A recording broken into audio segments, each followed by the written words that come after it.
Hello friends, मैं गौरव और global trade को प्रमोट करने के लिए with specific emphasis on Indian export plus global trading community के इंडियन रुपीस पर बढ़ते इंटरेस्ट को भी सपोर्ट करने के लिए यह डिसाइड हुआ है कि अब इंडियन ट्रेडर्स डॉलर नहीं बल्कि इंडियन रुपी में इंटरनेशनल ट्रेड कर सकते हैं। ये गेम चेंजर स्टेप इंडिया ने 11 जुलाई 2022 को लिया एंड नीडलेस टू से it took the world by a storm. Global traders specially US and UK काफी कंसर्न्ड है क्योंकि अब तक 50% ऑफ द ग्लोबल ट्रेड सिर्फ स्विफ्ट नेटवर्क्स के थ्रू ही होता था, जिसे मेजरली कंट्रोल किया करते थे यूएस एंड ईयू लिंक। सो अगर ऐसे में इंडिया बोले कि नहीं भाई, हम तो अभी से रूपी में ही ट्रांजैक्शन सेटल करेंगे, तो जाहिर सी बात है यूएस शांत नहीं रहने वाला है, क्योंकि यू सी इससे पोटेंशियली इंडियन रुपी की वैल्यू स्ट्रांग हो सकती है और डॉलर की वैल्यू कम। और इसका नतीजा क्या होगा? वेल, हिस्टोरिकली जब जब किसी कंट्री ने यूएस को चैलेंज किया है तो यूएस ने अपने इंटरेस्ट को प्रिजर्व करने के लिए उन कंट्रीज में अक्सर सैंक्शंस लगा दिए। 1998 में जब इंडिया ने यूएस के लाइकिंग के अगेंस्ट जाकर पोखरण में न्यूक्लियर टेस्ट कंडक्ट किया था, तब प्रेसिडेंट बिल क्लिंटन ने इंडिया पर सैंक्शंस लगा दिए थे।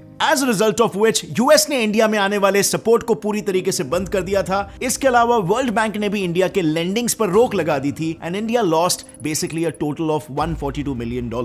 खैर, ये तो हो गई काफी पुरानी बात। अभी हाल ही में फरवरी 2022 में जब रशिया यूक्रेन कॉन्फ्लिक्ट हो रहा था, तब यूएस और ईयू ने मिलकर मेजॉरिटी रशियन बैंक्स को स्विफ्ट नेटवर्क से बैन कर दिया and froze $300 billion of Russian money in American banks. Well, how? This is because दुनिया की सबसे ज्यादा एक्सेप्टेड करेंसी डॉलर है, तो इजी ट्रांजैक्शन हो, इसीलिए ज्यादातर बैंक्स प्रेफर करते हैं कि अमेरिकन डॉलर्स में अपने वेल्थ को स्टोर करें, और इसीलिए वो अमेरिकन बैंक्स को ज्यादा प्रेफर करते हैं। और ऑब्वियसली यूएस का इन पर पूरा कंट्रोल होता है। यूएस के लगाए स्विफ्ट बैन की वजह से रशियन रूबल की वैल्यू 75 फॉर अ डॉलर से डिप्रिशिएट होकर 130 फॉर अ डॉलर हो गई। सो क्लियरली स्विफ्ट यूएसए का एक मेजर स्ट्रेटेजिक लीश है to control and dominate the world. और अगर कोई भी कंट्री उनके इंटरेस्ट के हिसाब से बिहेव नहीं करती है तो वो ये सारे पैतरे आजमाते हैं उस पर प्रेशर डालने के लिए। सो क्या इंडिया पहले से ही ये प्रॉब्लम को भांप सक रहा है कि आगे जाके हमें अमेरिकन इन्फ्लुएंस में नहीं आना है और इसीलिए ये स्टेप्स ले रहा है? और क्या हम अपना खुद का एक न्यू मॉडल बना पाएंगे सक्सेसफुली बाईपासिंग स्विफ्ट? वेल, इसके लिए हमें इंडियन मॉडल को पहले समझना पड़ेगा, और उसके लिए first let's understand Swift model. So Swift is basically society for world wide interbank financial telecommunication, जो 1973 में क्रॉस बॉर्डर ट्रांजैक्शंस को फैसिलिटेट करने के लिए G10 कंट्रीज द्वारा बनाई गई थी, जिसका मेन काम basically messages related to financial transactions send and receive करना था। Now let's see how it works. For example, अगर Indian trader let's say Tata को किसी श्रीलंकन ट्रेडर को 1 करोड़ का पेमेंट भेजना है, तो अपने लोकल बैंक में जाएगा जैसे SBI, और वहां पर श्रीलंकन बैंक का BIC कोड या स्विफ्ट कोड, जो कि एक यूनिक 8 और 11 डिजिट नंबर होता है, उसको एंटर करने की उसको जरूरत पड़ेगी, और फिर जाके वो 1 करोड़ के ट्रांजैक्शन को फैसिलिटेट कर पाएगा। And now begins the interesting part. Because SBI और श्रीलंका का कोई डायरेक्ट लिंक नहीं है, तो डिपॉजिट मिलने के बाद SBI उस फॉरेन बैंक को मैसेज भेजेगा जहां उसका अकाउंट होगा। Let's say for example American bank 1 along with the Sri Lankan banks Swift code. अब ये मैसेजिंग होती है स्विफ्ट नेटवर्क्स के थ्रू, पर जरूरी नहीं है कि अगर अमेरिकन बैंक 1 में SBI का अकाउंट है तो श्रीलंकन बैंक का भी अकाउंट यहीं पर हो। सो SBI से मैसेज मिलने के बाद based on the details submitted,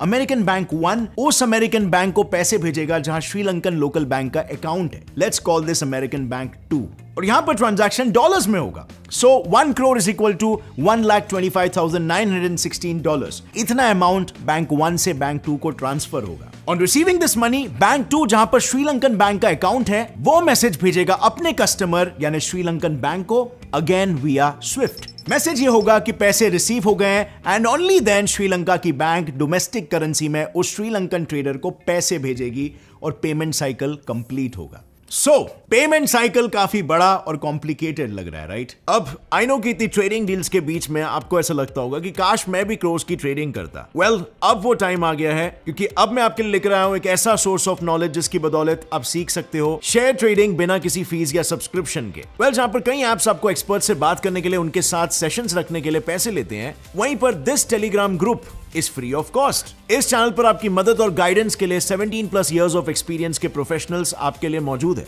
इस टेलीग्राम चैनल पर हर दिन सैकड़ों लोग लाखों हजारों में पैसे कमा रहे हैं, जिसका प्रूफ आपको हर दिन सब्सक्राइबर्स के प्रॉफिट के स्क्रीनशॉट्स देखकर मिलेगा। सो लिंक डिस्क्रिप्शन में। अगर आप सीरियस हो, घर पे बैठे कैसे पैसे कमाते हैं, तो check out the Telegram group और ट्रेडिंग के बारे में अच्छी तरीके से सीख लो, ताकि आप घर बैठे पैसे अर्न कर सकते हो। लेकिन याद रखना, शेयर ट्रेडिंग में भी फाइनेंशियल रिस्क होता है। Start becoming an expert in your research. And now let's jump back to the topic. But still understand the scale of this. World wide 50% transaction SWIFT network के through ही हो रहे हैं, because it is considered as one of the most reliable service provider. और इसीलिए यही reason है कि आज 11,000 बैंक्स स्विफ्ट से कनेक्टेड है। You won't believe, $1 trillion worth of transactions per day इस नेटवर्क के थ्रू होते हैं। और ये ट्रांजैक्शंस मल्टीपल करेंसीज में हो सकते हैं, depending upon where the bank account is. But here there is a problem for India. और अगर गौर से देखा जाए ना, तो प्रॉब्लम पे क्यों फोकस करते हैं? There is also an opportunity.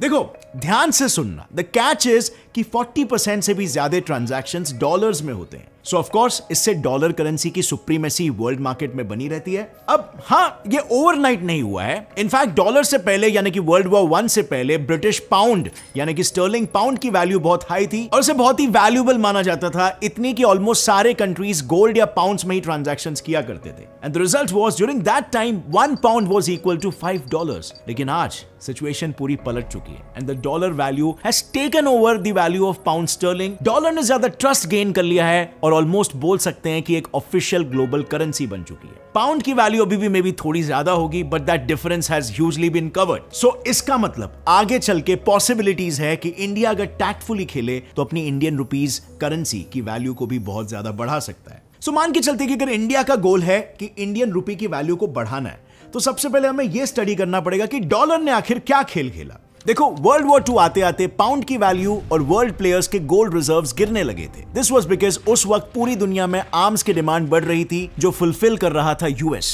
और पेमेंट्स आते थे या तो गोल्ड में या फिर पाउंड्स में। तो एक तरफ पूरी दुनिया का जेब खाली हो रहा था और दूसरी तरफ यूएस मालामाल हो रहा था। फाइनली हुआ ये कि कंट्रीज के पास पैसे नहीं बचे and by now the wealthiest player US countries को लोन देने लगा in terms of dollars.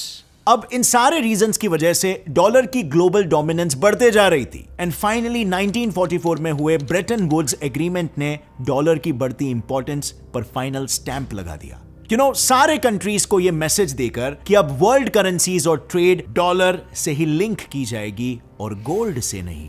And since then dollar एक स्टैंडर्ड करेंसी बन गया, बिल्कुल वैसे जैसे पहले पाउंड हुआ करता था। लेकिन एक और सोचने वाली बात यह है कि कैसे आज डॉलर पर ट्रस्ट इतना ज्यादा है कि मैक्सिमम कंट्रीज और उसके लोग डॉलर में ही ट्रेड करना पसंद करते हैं as compare to any other currency. Well, यहीं पर SWIFT comes into the picture. SWIFT ने डॉलर के डोमिनेंस को एक परमानेंट रूप दे दिया है, क्योंकि आज किसी भी कंट्री को अगर ट्रेड करना है, they absolutely need dollar forex reserves. Well, common market rule है, जिसका डिमांड हाई उसका रेट भी हाई एंड अल्टीमेटली उस कंट्री का जियोपॉलिटिकल इन्फ्लुएंस भी है। और आज के तारीख में यही बात भारत को सेफ नहीं लग रही एंड हेंस डॉलर को और पूरे स्विफ्ट नेटवर्क को बाईपास करने के लिए RBI came up with a brilliant strategy. इस स्ट्रैटेजी का नाम है vostro account strategy. So well, अब तक Indian banks cross border transactions के लिए सिर्फ नॉस्ट्रो अकाउंट खोल रहे थे। And now you may ask, what is nostro account? Nostro का मतलब होता है our money in your bank. Basically अगर इंडियन बैंक का अकाउंट किसी फॉरेन बैंक में होगा तो इंडिया उसे नॉस्ट्रो अकाउंट बोलेगा। सिंप्लीफिकेशन के लिए अगर हम पहले वाला एग्जांपल ले तो अमेरिकन बैंक 1 में खुले एसबीआई अकाउंट को नॉस्ट्रो अकाउंट बोला जाएगा। But according to the new strategy,